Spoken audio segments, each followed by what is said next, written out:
చిన్నపూర్పాడు నియోజకవర్గంలో TDP MLA అభ్యర్థి భాష్యం ప్రవీణ్ ఎన్నికల ప్రచారం విస్తృతంగా సాగుతోంది. ఇందులో భాగంగా క్రోసూరు మండలం దొడ్లేరు గ్రామంలో నిర్వహించిన ఎన్నికల ప్రచారంలో యువకులు, మహిళలు, జన సైనికులు భాష్యం ప్రవీణ్ కు ఘన స్వాగతం పలికారు.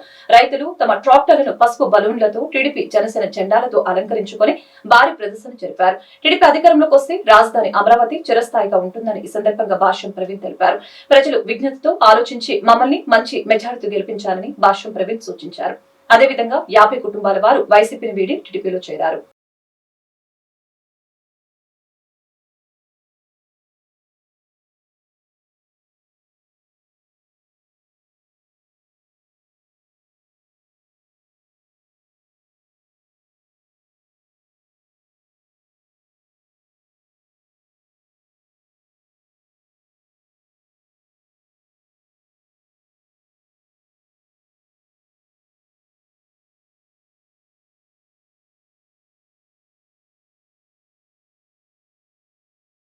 కార్యకర్తలకి, నాయకులకి అందరికీ నా యొక్క కృతజ్ఞతలు, హృదయపూర్వక కృతజ్ఞతలు.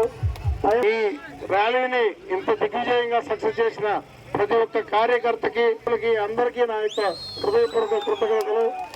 మీ అందరికీ నేను రుణపడి ఉంటాను.